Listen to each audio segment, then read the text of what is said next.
Good morning बच्चों। Good morning ma'am. बच्चों आज हम नरेशन सीखेंगे और नरेशन को डायरेक्ट इनडायरेक्ट स्पीच भी बोलते हैं।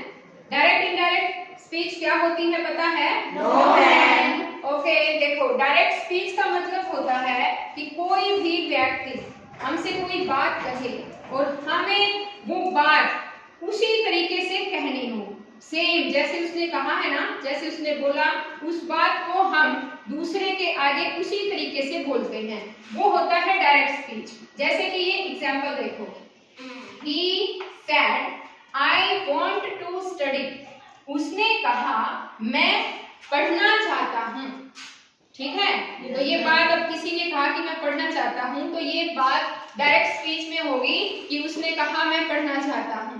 और इनडायरेक्ट स्पीच क्या होता है? इनडायरेक्ट स्पीच में वो बात हम अपने तरीके से कहते हैं, जैसे कि he said that he wanted to study। उसने कहा कि वह पढ़ना चाहता था। आ गया समझ में? yes। इनडायरेक्ट स्पीच में क्या हो गया कि उसने कहा कि वह पढ़ना चाहता था। और डायरेक्ट स्पीच में ये बात कैसे थी? उसने कहा मैं पढ़ना चाहता हूँ। और इनडायरेक्ट स्पीच में कैसे हो गई? उसने कहा कि वह पढ़ना चाहता था। ठीक है, ओके। एक और बात समझो, यहाँ जो ये डायरेक्ट इनडायरेक्ट स्पीच है इसको दो भागों में डिवाइड किया गया है। एक इसका पार्ट है ये he said और दूसरा है I want to study। ठीक है, जो he said ये वाला जो पार्ट है उसको हम बोलते हैं रिपोर्टिंग वर्ब। क्या बोलते हैं? Reporting verb. Reporting verb. और जो ये वाला हिस्सा होता है उसको बोलते हैं रिपोर्टेड स्पीच। क्या बोलते हैं? Reported speech. हाँ, ये आपको ध्यान रखना है, ये है रिपोर्टिंग वर्ब और ये है रिपोर्टेड स्पीच। अब इसके चेंजेस करने के लिए डायरेक्ट स्पीच से इनडायरेक्ट में बनाने के लिए कुछ रूल्स भी हैं। अब एक बार वो रूल समझिए। पहला रूल है यहाँ पर प्रोनाउंस में होने वाले परिवर्तन, और तीन तरह के प्रोनाउन हैं, first person pronoun, second person pronoun और थर्ड पर्सन प्रोनाउन। क्या होते हैं pronoun? First person, second person और थर्ड पर्सन पता है? जैसे फर्स्ट पर्सन है, हाँ फर्स्ट पर्सन है, जैसे फर्स्ट पर्सन हम अपने आप को ही मानते हैं, खुद को ही, प्रथम पुरुष यानी कि हम अपने आप को मानते हैं, तो इसमें आ जाते हैं I, my, me, we, our, us. First person है आई यानी कि मैं, खुद। ठीक है। सेकंड पर्सन में हम मानते हैं अपने से सामने वाले को, वो होता है सेकंड पर्सन यानी कि यू को हिंदी में तुम भी बोलते हैं और आप भी बोलते हैं, ये सेकंड पर्सन। और थर्ड पर्सन क्या होता है कि दो व्यक्ति हैं, एक फर्स्ट पर्सन है एक सेकंड पर्सन है, आपस में बातें कर रहे हैं, उनके अलावा वहां पर और जितने भी पर्सन हैं वो थर्ड पर्सन कहलाएंगे। ठीक है, तो वो उनमें आ जाते हैं he, she, they, it, his, her, their, its, him, her, them, it. ये जो है यहाँ पर इसमें तालिका में मैंने लिख रखा है, ये आप याद भी कर लीजिए। First person, second person, third person. आ गया समझ में? Yes ma'am. ओके, अब इसमें एक यहाँ पर ये भी था कि फर्स्ट पर्सन, सेकंड पर्सन और थर्ड पर्सन इसमें चेंज होते हैं, वो कैसे होते हैं? देखो जैसे मैंने बताया कि इसमें जो रिपोर्टिंग वर्ब है वो कभी भी चेंज नहीं होगी। जो भी रिपोर्टिंग वर्ब यहाँ पर है, ही सेड है तो ही सेड का सेड ही रहेगा, से है तो से ही रहेगा, सेज है तो सेज रहेगा, विल से है तो विल से रहेगा यहाँ पर रिपोर्टिंग वर्ब में। ठीक है, लेकिन जो यहाँ पर रिपोर्टेड स्पीच है इसमें चेंज होते हैं। फर्स्ट पर्सन यहाँ पर देखिए एक बार, ये हमारा सब्जेक्ट है ना, अगर यहाँ पर फर्स्ट पर्सन दे रखा है तो वो सब्जेक्ट के अकॉर्डिंग चेंज होगा। यहाँ ये आई था ना, आई क्या है? फर्स्ट पर्सन है, ये सब्जेक्ट के अकॉर्डिंग चेंज होगा। सब्जेक्ट कौन सा है? ही। क्या बनाते टाइम? इनडायरेक्ट बनाते टाइम। अगर हम डायरेक्ट स्पीच से इनडायरेक्ट स्पीच बनाएंगे तो उसके लिए क्या है कि यहाँ पर अगर फर्स्ट पर्सन दे रखा है तो वो सब्जेक्ट के अकॉर्डिंग चेंज होगा। अगर यहाँ सेकंड पर्सन दे रखा है तो ऑब्जेक्ट के अकॉर्डिंग चेंज होगा, और अगर थर्ड पर्सन दे रखा है तो वो नो चेंज। उसके लिए एक फार्मूला है, ये देखिए, इस फार्मूले को याद कर लीजिए। ये फार्मूला है 1 2 3, यानी SON son. First person subject के according change, second person object के अकॉर्डिंग चेंज, और third person no change. N का मतलब है नो चेंज। ओके, ये चेंज नहीं होगा। अब आगे थोड़ा और एग्जांपल बाद में बताऊंगी, एक बार हम रूल अच्छी तरह से क्लियर कर लेते हैं। सेकंड रूल देखिए, सेकंड रूल है वर्ब में होने वाले परिवर्तन। अब देखो वर्ब में कैसे परिवर्तन, इसके लिए भी कुछ रूल है। पहला रूल है रिपोर्टिंग वर्ब की क्रिया का टेंस कभी नहीं बदला जाता है। ये रिपोर्टिंग वर्ब है ना, इसकी जो क्रिया है, वर्ब है, इसका टेंस नहीं बदला जाएगा। दूसरा है रिपोर्टिंग वर्ब में सेड टू, यहाँ जैसे सेड दे रखा है ना रिपोर्टिंग वर्ब में, यहाँ सेड टू भी आ जाता है, आगे मैं समझाऊंगी एग्जांपल। तो सेड टू अगर आ जाए ना यहाँ इसकी जगह, तो सेड टू के स्थान पर told, asked, requested, ordered, exclaimed का प्रयोग किया जाता है। ठीक है, इनका प्रयोग होगा यहाँ सेड टू की जगह, जब हम डायरेक्ट से इनडायरेक्ट स्पीच में बनाएंगे। थर्ड देखो एक बार, थर्ड रूल है रिपोर्टिंग वर्ब यदि प्रेजेंट टेंस या फ्यूचर टेंस में हो तो रिपोर्टिंग स्पीच के टेंस में कोई परिवर्तन नहीं होता। अब जैसे कि भाई यहाँ पर ही सेड, अब तो मैंने ही सेड दे रखा है, अगर इसकी जगह ही से हो या ही विल से हो तो रिपोर्टिंग वर्ब में यहाँ पर इसमें कोई भी, रिपोर्टिंग वर्ब में अगर ये इससे हो तो रिपोर्टेड स्पीच जो था ना, ये रिपोर्टेड स्पीच, इसके टेंस में कोई परिवर्तन नहीं होगा। ये जो भी यहाँ पर टेंस दे रखा होगा वो सेम टेंस जो है वो हमें लिखना होगा।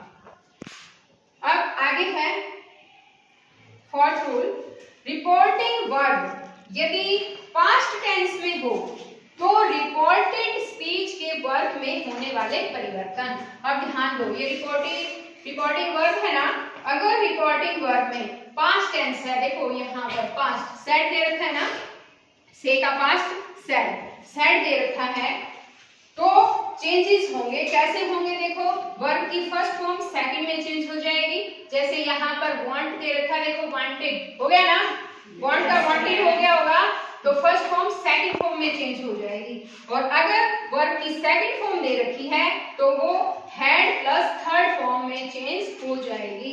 अगर यहाँ पर आई वांटेड होता ना सेकंड फॉर्म, तो यहाँ हैड प्लस थर्ड फॉर्म यानी हैड वांटेड आता। ओके, एक और रूल रहता है इसका कि रिपोर्टेड स्पीच में यदि किसी यूनिवर्सल ट्रुथ है, कोई हैबिट है या हिस्टोरिकल ट्रुथ का वर्णन हो तो टेंस में कोई परिवर्तन नहीं होता। इसका मतलब है भाई रिपोर्टेड जो स्पीच है, यहाँ पर रिपोर्टेड स्पीच में अगर कोई यूनिवर्सल ट्रुथ यानी सार्वभौमिक सत्य या कोई हैबिट, किसी की आदत के बारे में बताया गया हो, या हिस्टोरिकल ट्रुथ हो यानी कि ऐतिहासिक तथ्य कोई भी है, इतिहास की घटना है, तो इनका वर्णन हो तो फिर टेंस नहीं बदलेगा। ये जो बात है सेम एज इट इज यहाँ पर जो है वो रहेगी। Is it clear? Yes. Okay, आगे है rule change time and place related words. कुछ वर्ड्स मिलेंगे आपको, वो जो है इसमें चेंज हो जाएंगे, टाइम और प्लेस से रिलेटेड होंगे वो वर्ड, और वो इस तरह से चेंज होंगे। अगर नाउ है तो नाउ का देन बन जाएगा, टुडे है तो दैट डे बन जाएगा, हेयर वेयर में बदल जाएगा, दिस दैट में बदल जाएगा, एगो बिफोर में बदल जाएगा, टू नाइट का क्या हो जाएगा, दैट नाइट हो जाएगा, यस्टरडे का क्या हो जाएगा, द प्रीवियस डे हो जाएगा। ठीक है, टुमारो का क्या होगा, द नेक्स्ट डे। यस्टरडे और टुमारो में क्या अंतर है? यस्टरडे क्या होता है? हाँ, यस्टरडे क्या होता है? बीता हुआ कल, तो उसके लिए द प्रीवियस डे आ जाएगा। और टुमारो होता है आने वाला कल, है ना, उसके लिए द नेक्स्ट डे लिखेंगे। लास्ट डे का जो चेंज होगा वो होगा द प्रीवियस नाइट में, last night the previous night, next week the following week में चेंज हो जाएगा। आ गया समझ में? ये कुछ चेंजेस थे। अब मैं थोड़ा उदाहरण के द्वारा बताती हूँ कि किस किस तरह से हम चेंज करें। जैसे मैंने यहाँ एक एग्जाम्पल लिखा है, he says she lives in Amritsar. तो यहाँ पर ये वाला जो सेंटेंस है इसमें रिपोर्टिंग वर्ब में हमें सेज दे रखा है। तो मैंने रूल में बताया था कि अगर रिपोर्टिंग वर्ब में सेज है, से है या विल से है, हाँ, तो यहाँ जो भी टेंस होगा ना वो चेंज नहीं होगा, सिर्फ ये जो पर्सन है ना पर्सन चेंज होंगे।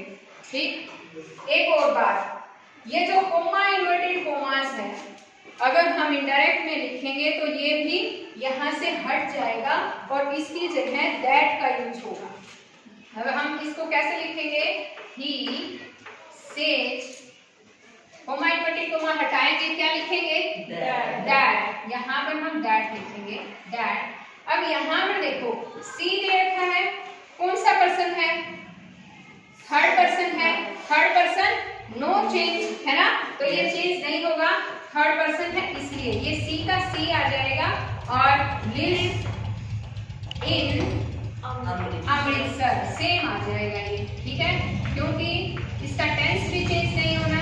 टेंस चेंज क्यों नहीं हुआ, क्योंकि यहाँ पर रिपोर्टिंग वर्ब में जो है वो सेज दे रखा था इसलिए चेंज हुआ। बच्चों ये जो आगे के सेंटेंसेस हैं ये आप खुद सोल्व करके देखना। एक बार एक रूल और रह गया, वो भी देखती हूँ। यहाँ पर देखिए ये वाला रूल, ये सारे रूल भी आपको याद कर लेने हैं। फर्स्ट पर्सन जो हमारी फर्स्ट फॉर्म है वो सेकंड फॉर्म में चेंज होगी, सेकंड फॉर्म जो है हेड प्लस थर्ड फॉर्म में चेंज होगी। इच एम आर दे रखे होंगे तो किस में चेंज होंगे, वाज वर्ब में, और वाज वर्ब किस में चेंज होंगे, हैड बीन में। सेल किस में चेंज होगा, शुड, विल, वुड, कैन का क्या बन जाएगा, वुड, मे का माइट, हैज हैव किस में चेंज होंगे, हैड। ठीक है, ये रूल आपको याद रखने हैं। एग्जांपल लिखते हैं, जैसे यहाँ एग्जांपल है, he said to me you are wasting your time। तो अब हम इसे कैसे चेंज करेंगे, यहाँ पर देखो said to है ना, मैंने बताया said to का क्या हो जाएगा, told। तो he यहाँ लिखेंगे हम he, said to किस में चेंज हो जाएगा, told। he told me, comma और ये इन्वर्टेड कोमा हटाएंगे, इसकी जगह क्या लिखेंगे हम, dad।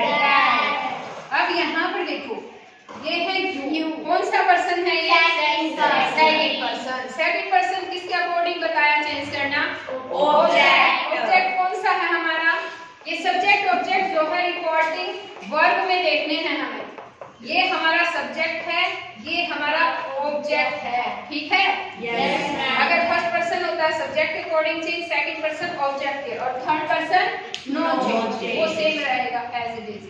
तो यू है सेकंड पर्सन है, ऑब्जेक्ट क्या है हमारा यहाँ, मी है ना, मी जो है यहाँ तो ऑब्जेक्ट के रूप में है, लेकिन मी का क्या बन जाएगा, सब्जेक्टिव आई बन जाएगा। यहाँ पर सब्जेक्ट के तौर पर मी का आई बनेगा, आई।